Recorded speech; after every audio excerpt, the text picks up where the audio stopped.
Sebelum kita masuk ke cerita, bagi Mas E dan juga Mbak E yang belum subscribe, silakan klik subscribe sekarang juga. Dan bagi yang sudah subscribe, semoga kalian di sana sehat-sehat selalu agar bisa mendengarkan cerita terbaru dari Mang Ripan. Dan sebelum kita masuk ke cerita, Mang Ripan mau infokan, silakan kalian tulislah komentar seunik-uniknya dan Mang Ripan akan memilih 4 pemenang yang beruntung yang akan menjadi pemenang giveaway yang akan Mang Ripan adakan. Dan jangan lupa kirimkan nama akun username YouTube kalian di Instagram Mang Ripan atau bisa juga di WA yang sudah Mang Ripan sediakan supaya nanti Mang Ripan tidak salah memilih pemenangnya. Dan semoga Anda beruntung. Dan langsung saja kita masuk ke ceritanya. Selamat mendengarkan. Dah, itu piring sama gelas nanti kau cuci ya. Aku mau pergi keluar dulu. Kau jangan pulang dulu. Pulangnya nanti nunggu aku balik, ucap Bu Salma pada pembantunya. Baik Nyonya, tapi maaf kalau boleh tahu pulangnya jam berapa Nyonya? Tanya Bi Indah. Pasalnya dia juga harus memasak untuk anaknya di rumah. Ya itu bukan urusan kamu, kamu tinggal tunggu aja di rumah. Jangan banyak nanya, apa mau aku pecat? Ucap Bu Salma kesal yang ditanyai seperti itu. Iya Nyonya, baik, maaf Nyonya, jawab Bi Indah mengalah. Bu Salma pun kemudian melenggang pergi meninggalkan Bu Indah begitu saja. Dia pergi dengan menggunakan mobilnya. Ya begitulah Bi Indah yang bekerja sebagai pembantu di rumah Bu Salma demi memenuhi kebutuhan keluarganya. Namun Bu Salma ini selalu bersikap semena-mena pada Bi Indah, bahkan terkesan selalu merendahkannya. Bu Salma yang merasa punya harta dan kaya, dia memandang remeh pada Bi Indah. Bahkan tak pernah sekalipun terucap kata maaf ataupun kata tolong saat mau menyuruh Bi Indah. Bi Indah selalu mencoba bersabar, hal itu demi dirinya mencari rezeki untuk memenuhi kebutuhan keluarganya. Dan seperti yang terjadi hari ini, Bi Indah yang aslinya sudah pulang pukul 3 sore, namun karena harus menunggu Bu Salma pulang dulu mungkin dia akan pulangnya telat hari ini. Berbeda dengan Pak Dirga, yakni suaminya Bu Salma.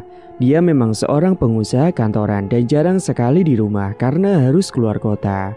Namun Pak Dirga masih menghormati Bi Indah daripada Bu Salma. Akan tetapi, karena beliau jarang di rumah, ya jadilah Bu Salma yang selalu menginjak-injak Bi Indah. Akhirnya Bi Indah pun memunguti piring dan gelas kotor yang berserakan di meja. Itu adalah bekas kumpul-kumpul teman Bu Salma tadi. Dia membawanya ke dapur lantas menyuci semuanya. Dan berhubung pekerjaan rumah sudah selesai, Bi Indah mutusin untuk dudukan rehat di halaman belakang sambil minum teh buatannya sendiri. Namun baru saja dia rehat sejenak, Silvi, anaknya Pak Dirga dan Bu Salma, baru saja pulang ke rumah.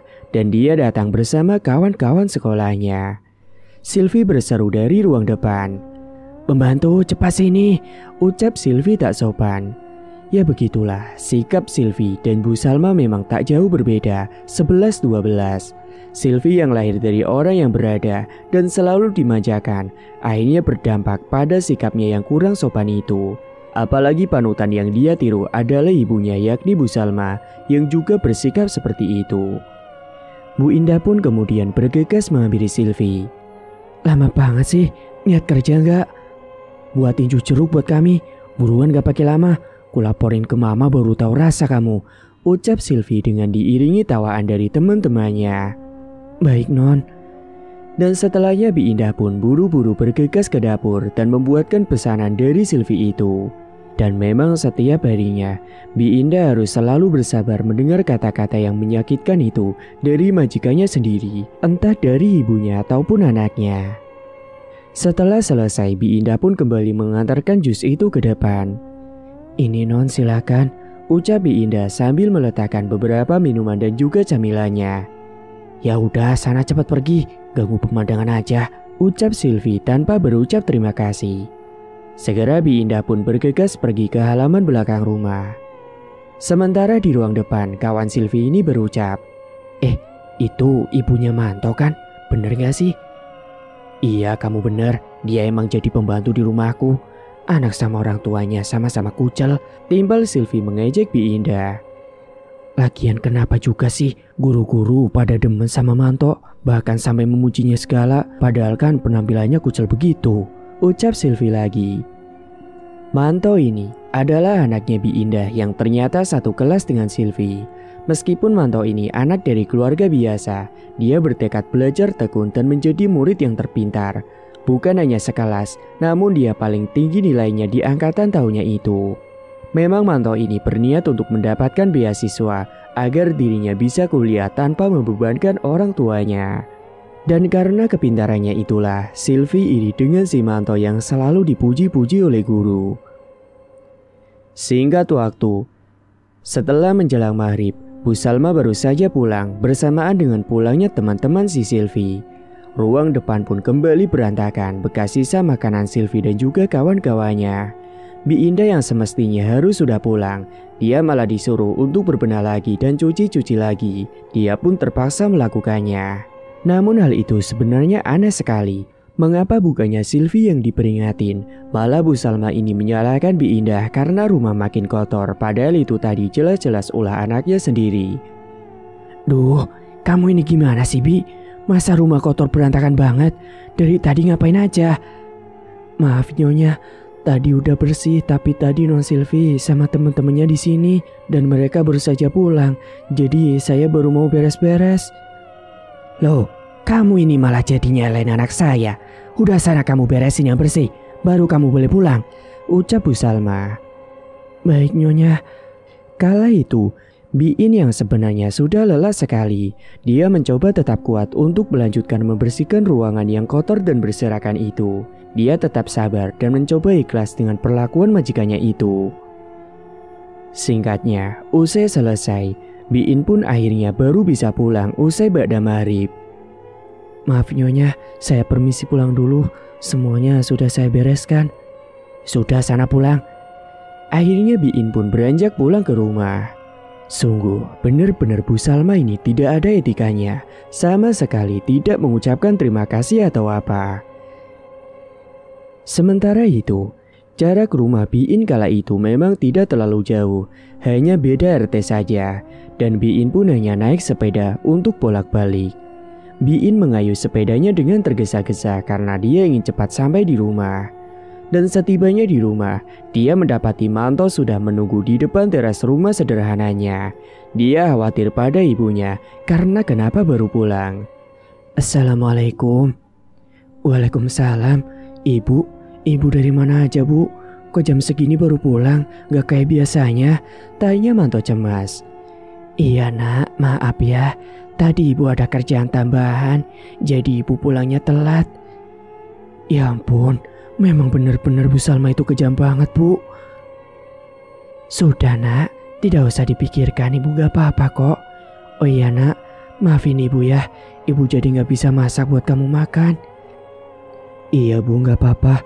Lagian tadi aku juga kebetulan sudah beli makan pas pulang kerja.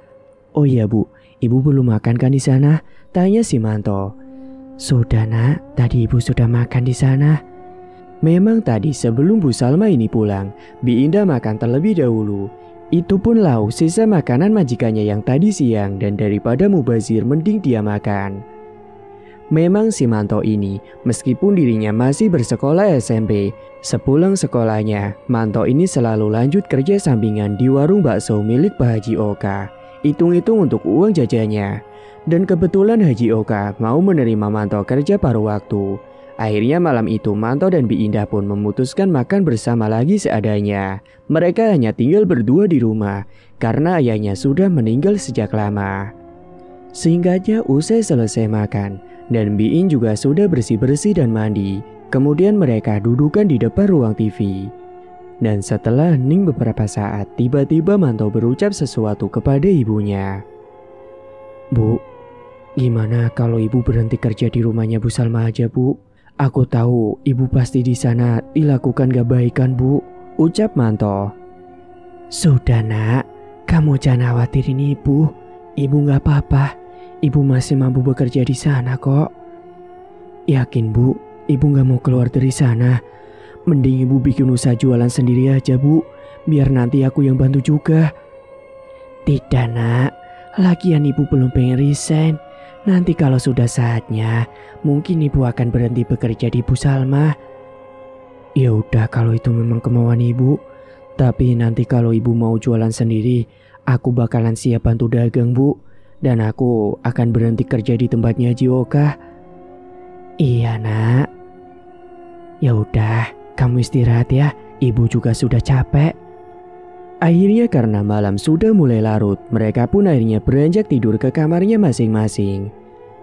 Sementara di dalam kamarnya sebelum tidur, ternyata Manto ini diam-diam sudah ngumpulin uang hasil kerjanya di celengan. Dan rencananya dia akan gunakan untuk usahanya sendiri dengan ibunya nanti. Esok harinya, Bu Indah dan Manto sudah terbangun dan mereka langsung sarapan bersama. Sebelumnya Manto juga siap-siap dengan seragam sekolahnya. Namun saat itu Bu Indah sarapannya buru-buru banget karena takut terlambat. Bu, ibu kenapa buru-buru? Tanya Manto. Iya nak, ibu kan harus sudah siap-siap di sana untuk bersih-bersih. Dan setelah selesai sarapan, Bu Indah pun beranjak pamitan dengan Manto untuk berangkat lebih dulu. Ibu berangkat dulu ya nak, dan ini uang saku buat kamu. Enggak usah Bu, aku masih ada kok. Gak apa-apa nak, buat kamu ambillah. Akhirnya terpaksa Manto pun mengambilnya, namun dia tidak akan menggunakannya. Dia akan menabungkan uang itu ke dalam celengannya. Memang Manto kala itu selalu bangun awal dan berangkat sekolahnya pagi sekali karena dia jalan kaki untuk menuju ke sekolahnya. Berbeda dengan Sylvie yang santai karena dia diantarkan oleh sopir pribadinya. Bu In pun segera berangkat ke rumahnya Bu Salma dengan mengayuh sepedanya dengan buru-buru. Dan setibanya di rumah majikannya itu, dia langsung segera bersih-bersih rumah. Waktu itu, saat Bu In sedang menyapu dalam rumah, Bu In tak sengaja melihat Sylvie yang ternyata diam-diam mengambil uang di dalam tas Bu Salma yang tergeletak di ruang depan. Bu In sekilas melihat Sylvie mengambil beberapa lembar uang berwarna merah yang entah itu jumlahnya berapa. Pada intinya, Sylvie ini mencuri uang milik ibunya sendiri dan Sylvie langsung pergi ke sekolah begitu saja. Sementara Bu Salma kala itu masih tidur lelap dan dia baru bangun nanti siangnya pas anaknya baru pulang. Memang dia ini pemalas waktu di rumah. Sementara di sekolah, tepatnya pas sedang jam istirahat, Sylvie yang haus akan pujian itu. Dia mengajak semua murid di kelasnya untuk pergi ke kantin dan berkata dia akan mentraktir semuanya. Tapi kecuali si Manto, dia dilarang ikut. Mendengar penuturan si Sylvie itu, Manto pun terdiam dan dia tidak terlalu mempermasalahkan hal itu karena memang dirinya sekolah juga jarang jajan karena uangnya juga sering dia tabung. Bahkan dirinya itu sudah terbiasa diperlakukan seperti itu. Namun untungnya kawan sebangkunya Manto yang bernama Abel, dia tidak mau ikut juga ke kantin. Dia lebih memilih bersama Manto saja di dalam kelas. Sepeninggalnya Sylvie dan murid-murid yang lain, Abel kala itu berujar pada Manto. Dia heran dari mana Sylvie bisa dapat uang sebanyak itu. Loh, kamu gak ikut ke kantin, Bel? Tanya Manto. Enggak aman, malas aku. Mending nemenin kamu aja. Udah sana Bel, gak apa-apa ikut. Gak usah mikirin aku. Gak apa-apa Anto, emang aku juga lagi malas pergi ke kantin. Oh iya Man, itu si Sylvie dapat uang banyak dari mana ya? Kok bisa sampai traktir semua murid di kelas? Ya jangan heran Bel, mungkin dia minta uang dari ortunya. Kan dia itu anak orang kaya. Jawab Manto. Ah, tapi walaupun anak orang kaya, gak mungkin lah Man, uang sakunya dia sebanyak itu. Sudahlah, biarkan aja, gak usah dipikirin, gak penting juga buat kita. Iya juga sih, yaudah kita jajan di depan sekolah aja yuk bentar. Akhirnya mereka berdua pun memilih keluar ke sekolah untuk mencari jajanan pedagang kaki lima yang biasa mangkal di situ. Sementara di tempat lain, tepatnya di siang hari, ternyata Pak Dirga sudah pulang ke rumah. Bibi, panggil Pak Dirga. Iya Tuan, ada apa? Tolong buatkan saya spaghetti ya Bi. Baik Tuan, sebentar ya saya buatkan dulu. Bi Indah pun kemudian bergegas menuju ke dapur dan menyiapkan permintaannya Pak Dirga. Bersamaan dengan itu, Bu Salma yang sudah terbangun, dia segera mengambil tas yang ketinggalan di ruang depan. Namun Bu Salma terbelalak kaget saat dia melihat tasnya sudah terbuka dan ternyata sudah hilang uang sekitar 2 jutaan. Bu Salma pun langsung suuzon dan menuduh Bi Indah. Dia pun kemudian berteriak memanggil pembantunya itu, dan Biin pun terpaksa mematikan kompornya padahal belum matang. "Biin, sini Bi, cepat!" teriak Bu Salma. "Iya Nyonya, sebentar." Biin pun kemudian berlari terbirit-birit menghampiri majikannya itu di ruang depan. "Ada apa Nyonya?" Tadi pagi kau bersih-bersih dan nyapu di sini kan?" "Iya Nyonya, emangnya kenapa?" "Pakai nanya kenapa? Nih lihat, tasku terbuka dan uangku hilang 2 juta. Pasti kau kan pencurinya. Ngaku aja lu," tuduh Bu Salma yang tidak berdasar. Bukan Nyonya, sumpah bukan saya pelakunya." Pak Dirga yang mendengar keributan di depan, akhirnya dia pun menghampiri mereka. "Ada apa ini ribut-ribut?" "Ini loh Pak, duitnya ibu hilang 2 juta. Di rumah kan cuma ada Biin aja, pasti dia pelakunya Pak." Mendengar itu, Pak Dirga tidak langsung percaya. Dia pun bertanya pelan kepada Biin apakah itu benar. "Bi, apakah benar yang diucapin sama istri saya?" "Saya berani sumpah Tuan, bukan saya pelakunya. Saya tak berani melakukan hal semacam itu. Tapi..." Ucap Biin terhenti yang seakan ragu untuk melanjutkan ucapannya. "Tapi apa Bi?" tanya Pak Dirga pelan. "Tapi tadi pagi sebenarnya saya sempat melihat Non Silvi Pak. Pas mau berangkat sekolah, dia diam-diam mengambil uang dari dalam tasnya Nyonya." Enak aja kau menuduh anakku. Emang dasar ya orang miskin. Sudah salah gak mau ngaku. Kulaporkan ke polisi baru tahu rasa kamu, ucap Bu Salma yang tak terima anaknya dituduh. Namun kala itu Pak Dirga menenangkan suasana dan menunggu untuk Silvi pulang saja agar semuanya lebih jelas. "Sudah Bu, sudah, jangan gegabah. Kita tunggu Silvi pulang aja dulu. Paling sebentar lagi dia juga pulang. Nanti kita tanyakan langsung saja kebenarannya bagaimana," ucap Pak Dirga. Akhirnya saat itu Biin memutuskan kembali lagi ke dapur untuk melanjutkan membuat spagetinya sambil menunggu Silvi pulang. Kemudian Pak Dirga pun makan lebih dulu dengan Bu Salma. Singkat waktu, usai Silvi telah pulang, dia pun langsung ditanyai oleh mereka bertiga. "Silvi, sini Dok, kamu duduk dulu," ucap Pak Dirga yang memanggilnya. "Ada apa sih Pak?" "Nak, kamu jujur ya. Tadi pagi, apa benar kamu yang sudah ngambil uangnya Mama? Soalnya Biin lihat kamu katanya ambil uang Mama diam-diam," tanya Pak Dirga. "Hah? Enggak lah Pak. Enak aja Bibi nyalain aku. Mana mungkin aku mengambil uang milik Mama. Aku kan tinggal minta Mama sama Papa, kan bisa langsung dikasih. Ngapain nyuri-nyuri segala? Dasar Bibi ini pembantu tidak tahu diri," ucap Silvi mengelak dari tuduhan itu dan malah menyalahkan Biinda. Mendengar ucapan anaknya itu, Bu Salma pun malah menimpali dan berkata pada Pak Dirga, "Pak, pokoknya Mama gak mau tahu. Mending pecat saja pembantu ini, atau kalau tidak akan kulaporkan ke polisi," ucap Bu Salma mengancam. Akhirnya, Pak Dirga yang tidak mau membebankan Biinda, dia memilih untuk memberhentikan Biinda. Dan Biin pun memaklumi kata Pak Dirga yang masih bersimpati padanya. "Bi, mohon maaf.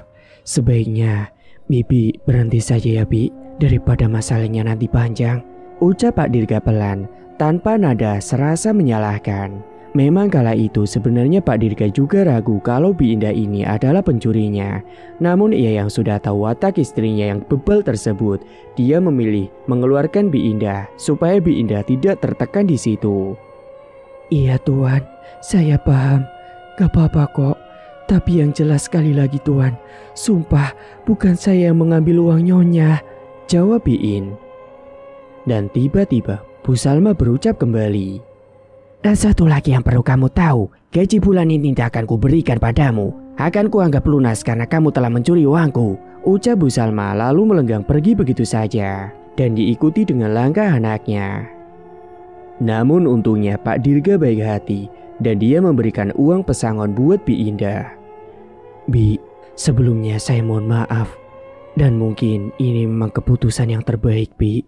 Terlepas dari benar atau tidaknya Bibi mencuri uang, saya tidak tahu Bi. Tapi daripada Bibi mendapat masalah yang lebih dari istri saya, lebih baik Bibi berhenti saja ya Bi." "Baik Tuan, Terima kasih masih peduli dengan saya, Tuan. Tapi jujur sekali lagi, bukan saya pelakunya. Ya sudah kalau begitu, terima kasih atas segalanya selama ini. Saya pamit dulu. Assalamualaikum. Waalaikumsalam. Hati-hati ya, Bi. Sekali lagi saya mohon maaf, ujar Pak Dirga. Biin pun kemudian bergegas pulang ke rumah dengan mengayuh sepeda di bawah terik sinar matahari siang itu yang sangat panas dan juga menyengat, dengan perasaan yang campur aduk, sedih dan juga sakit hati. Dia mengayuh sepedanya semakin cepat karena ingin segera sampai di rumah. Dan setibanya di rumah, dia segera masuk ke dalam kamarnya dan nangis di sana. Dia benar-benar meluapkan rasa sakitnya itu sendirian. Beberapa saat setelahnya, Manto baru saja pulang dan dia terkejut saat melewati pintu depan kamar ibunya karena dia mendengar ada suara isak tangis. Loh, kok ibu sudah pulang? Gumamnya kala itu. Setelahnya Manto pun mengetuk pintu kamar ibunya, kemudian membukanya dan langsung menghampiri ibunya yang ternyata sedang kelihatan sembab matanya, dan dia pun menanyakan apa yang sebenarnya terjadi. Loh, ibu kenapa, Bu? Ibu kok nangis? Kok matanya sembab? Ada apa, Bu, sebenarnya? Cerita sama aku. Kemudian dengan kondisi yang masih sedikit terisak, Bi Indah pun menjelaskan secara singkat tentang apa yang dialaminya. Ibu sudah tidak kerja lagi di Bu Salma, Nak. Loh, emangnya kenapa, Bu? Tadi pagi kan ibu berangkat. Soalnya ibu dipecat, Nak, karena ibu dituduh mencuri uangnya Bu Salma. Padahal ibu sudah bersumpah kalau bukan ibu yang mencuri, tapi ibu tetap dipecat dan ibu gak digaji, Nak. Astagfirullahaladzim, tega banget Bu Salma.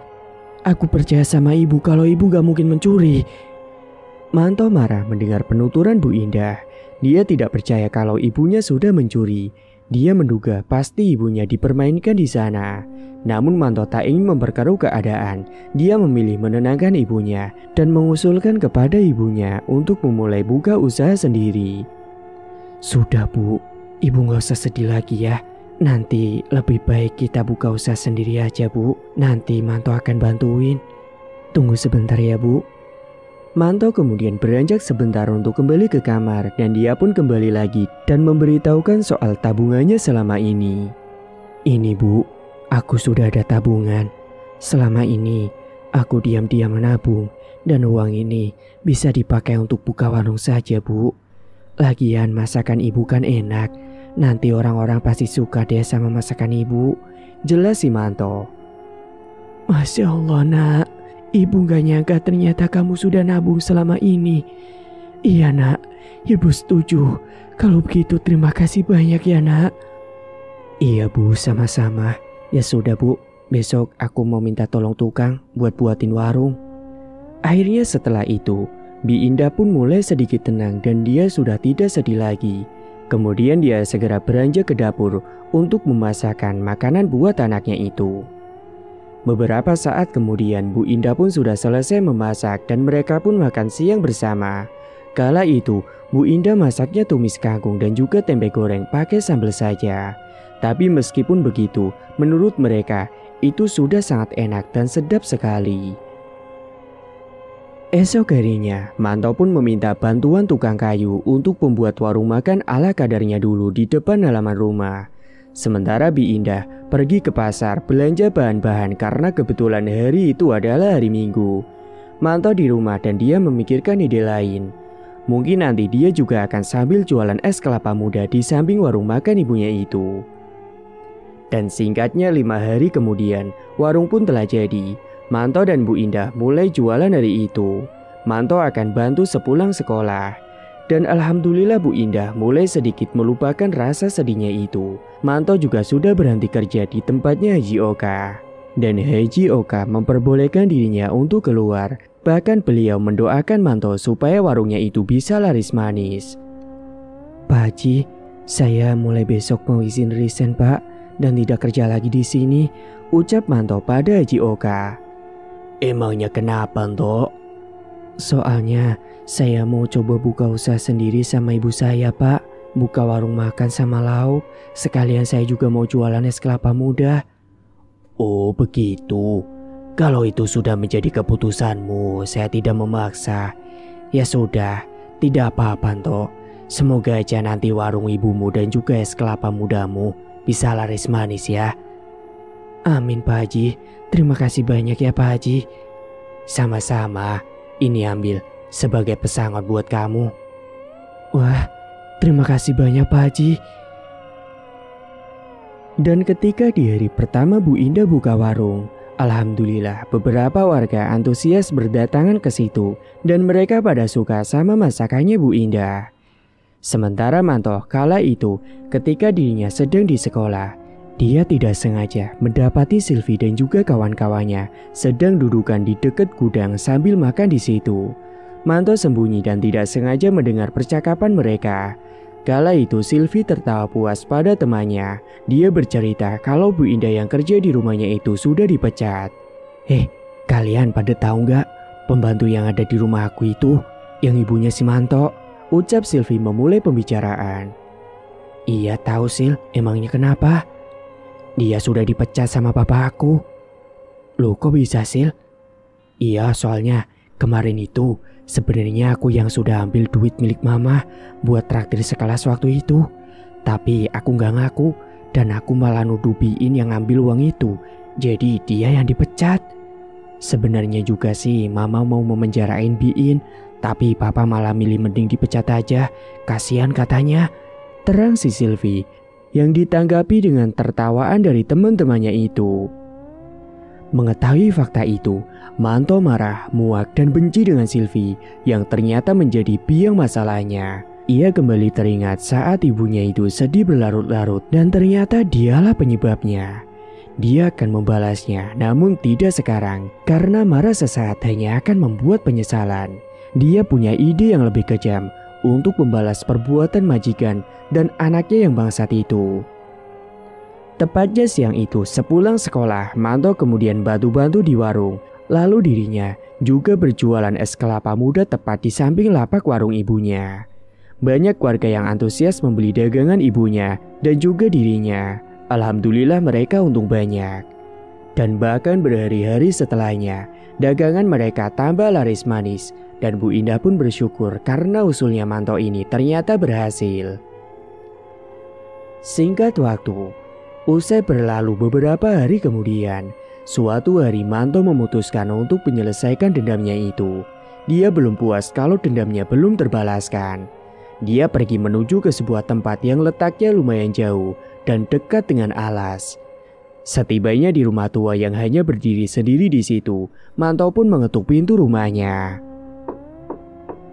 "Permisi Mbah," ucap Manto. Suara pintu pun terbuka dan muncullah kakek tua bernama Mbak Dodo yang ternyata dia adalah seorang dukun. Kakek tua itu menatap dengan seksama kedatangan si Manto yang masih bocah itu. "Bocah sepertimu ada perlu apa datang kemari?" "Saya mau menyantai seseorang, Mbah."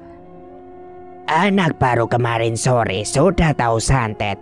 Ya sudah kalau begitu, ayo masuk dulu ke dalam rumah."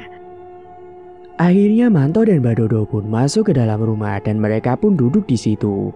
Kemudian Mbak Dodo pun meminta penjelasan detailnya. Dan Manto pun kemudian bercerita kalau dirinya itu hendak berniat menyantet seorang ibu dan anak yang adalah majikan ibunya sebelumnya. Manto kemudian menyebutkan nama mereka.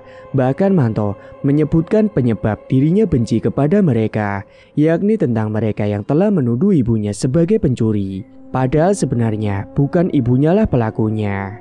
Namun Manto tidak menyebutkan nama Pak Dirga, karena Pak Dirga kata ibunya dia justru baik pada dirinya.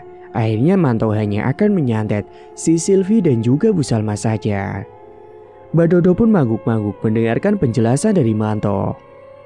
Kemudian Manto pun meminta Mbak Dodo untuk membuat Bu Salma cacat permanen dan agar Silvi ini mengakui kesalahannya. "Permintaanmu itu adalah soal gampang. Tapi sebelumnya kamu harus membayar mahar 2 juta padaku untuk melakukan ritualnya." Manto pun setuju. Kemudian dia membawa uang hasil tabungannya selama jualan dan dia langsung memberikannya kepada Mbak Dodo. "Kalau begitu kita lakukan ritualnya sekarang saja." Akhirnya mereka berdua masuk ke dalam sebuah ruang ritual yang di dalamnya sudah tersaji beberapa sesajen. Kemudian Mbak Dodo mulai membakar kemenyan dan mulai berkomat-kamit membacakan mantranya. Mbak Dodo akan membuat Bu Salma mengalami cacat lumpuh permanen. Sementara si Sylvie akan dibuatnya stres dengan teror sampai dirinya itu benar-benar mengakui kesalahannya. Setelahnya Mbak Dodo mengambil boneka pocongan dan dia diasapkan di atas kemenyan. Setelahnya boneka itu diikat kencang dengan tali sambil ditusuk-tusuk dengan jarum pada bagian kaki boneka tersebut. Sembari Mbak Dodo terus merapalkan mantranya dan menyebutkan nama Bu Salma beberapa kali. Sementara Manto yang melihat ritual tersebut dia merinding, namun dia tetap mencoba melawan rasa takutnya itu. Dan tiba-tiba saja hembusan angin kencang masuk ke dalam ruangan ritual membuat dirinya semakin ketakutan. Setelahnya nampak sebuah bayangan hitam berdiri di hadapan Mbak Manto dan bayangan hitam itu masuk ke dalam boneka pocongan tersebut. Akhirnya ritual pertama pun telah selesai. Kemudian Mbak Dodo lanjut ke ritual kedua, yakni untuk si Sylvie. Kali ini Mbak Dodo mengambil boneka jerami yang dibakar di atas kemenyan sambil dibacakan mantra dan disebutkan nama Sylvie beberapa kali. Beberapa saat kemudian Manto kembali melihat ada asap hitam yang masuk ke dalam boneka jerami yang terbakar api itu dan Mbak Dodo berkomunikasi dengan asap tersebut. Namun Manto tak tahu apa yang mereka bicarakan. Dia kala itu hanya merinding dan gemetaran melihat semua itu.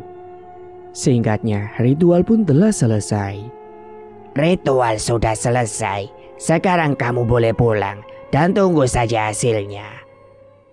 Baik Mbah, terima kasih banyak. Kalau begitu saya pamit pulang dulu Mbah.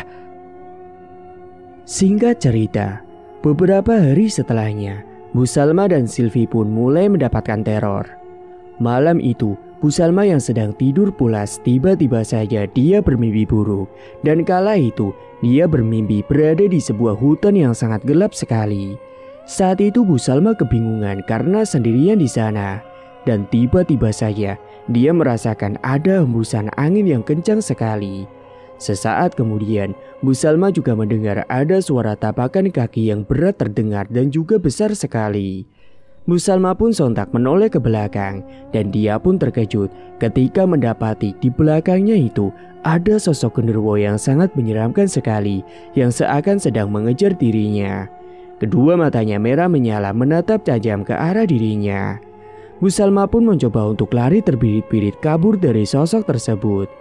Namun sosok genderuwo itu tetap mengejarnya hingga pada akhirnya Bu Salma pun ambruk karena terjatuh tersungkur tersandung batu. Dan bersamaan dengan itu juga Bu Salma pun terbangun dari mimpi buruknya itu. Napasnya terasa tidak beraturan, bahkan keringat pun membasahi sekujur tubuhnya. Akhirnya Bu Salma yang merasa haus, dia pun kemudian beranjak untuk mengambil air minum di dapur. Namun saat dirinya sedang berjalan di dapur, tiba-tiba saja dia dikejutkan dengan suara yang memanggil namanya. Bu Salma pun mengedarkan pandangan ke sana kemari mencari sumber suara itu, akan tetapi tidak ada siapapun. Dia pun tidak menghiraukannya dan melanjutkan lagi ke dapur. Saat sedang berada di dapur, Bu Salma dikagetkan dengan suara yang mirip sekali dengan sebuah ledakan. Sontak Bu Salma pun langsung terperanjat dan dia yang penasaran memilih untuk keluar rumah mengecek ada apa sebenarnya. Beberapa saat setelah dirinya keluar rumah, dia tidak melihat apapun di sana. Akhirnya dia memutuskan untuk masuk ke dalam rumah kembali untuk melanjutkan tidurnya. Namun hembusan angin dingin malam itu membuat suasana menjadi mencekam.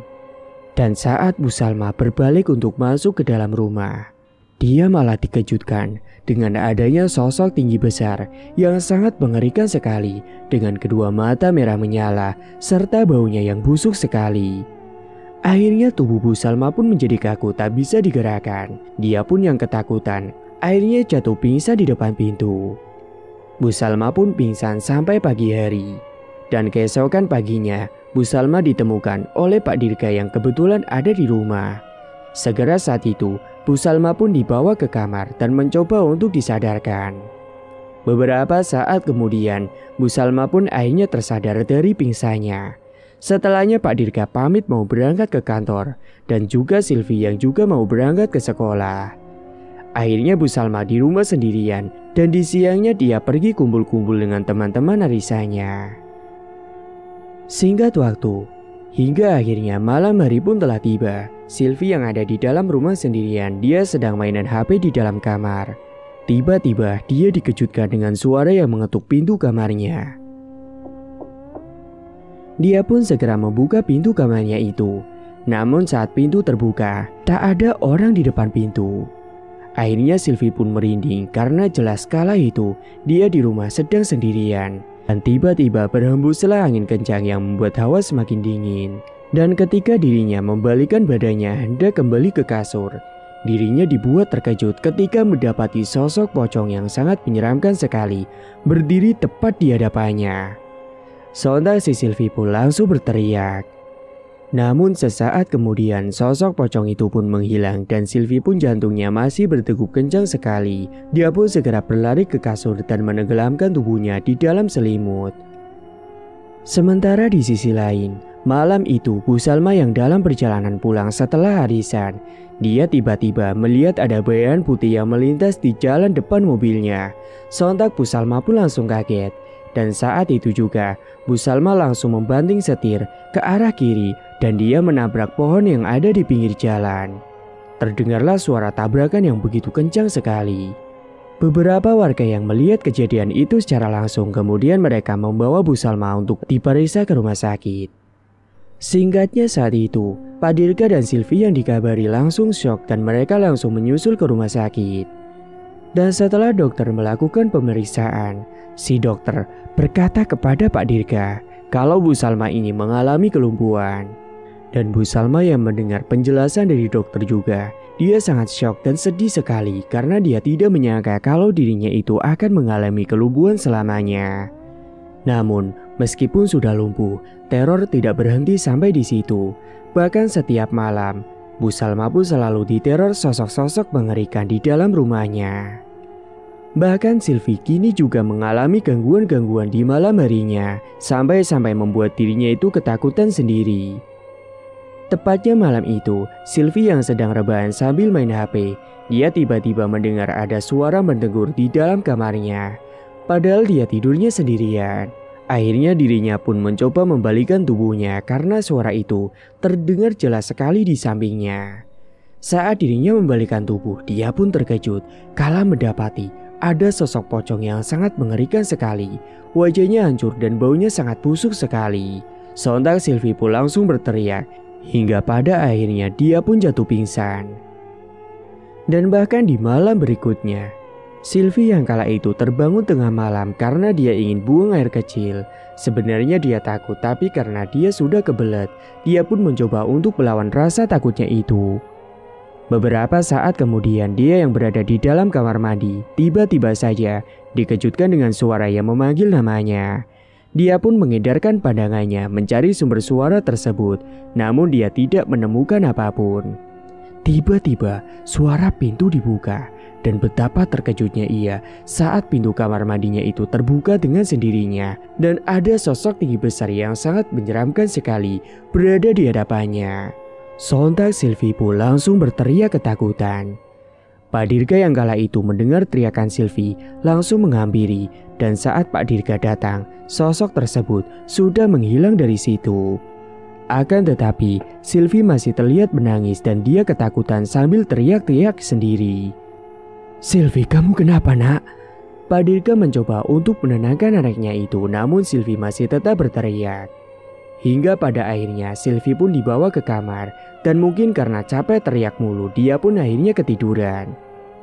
Begitu juga dengan Bu Salma, yang meskipun dirinya sudah mengalami kelumpuhan, di kamarnya dia selalu mendapatkan gangguan yang membuat dirinya itu ketakutan dan tidak tenang.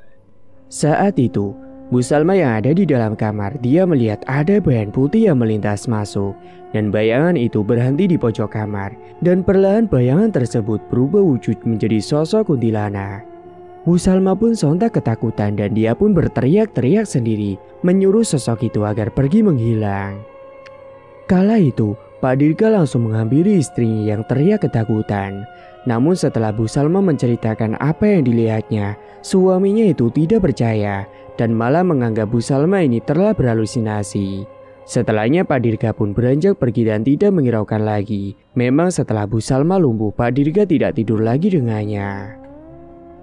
Singkat waktu, setelah melihat perkembangan istri dan juga anaknya selalu mengalami hal yang tidak wajar, Pak Dirga pun menjadi cemas. Hingga akhirnya dia mendatangkan seorang ustadz untuk mengecek keadaan mereka. Datanglah ustadz yang bernama Ustadz Farid ke rumahnya Pak Dirga. Memang Ustadz Farid ini merasakan ada hawa negatif pada Bu Salma dan Silvi. Namun setelah mengecek lebih untuk kasusnya Bu Salma, Pak Ustadz Farid tidak bisa berbuat lebih. Bu Salma sudah dipastikan cacat seterusnya. Sementara Silvi menurut penerawangan Ustadz Farid, dia itu diminta sosok yang mengganggunya untuk mengungkapkan kebohongan yang telah disembunyikannya selama ini.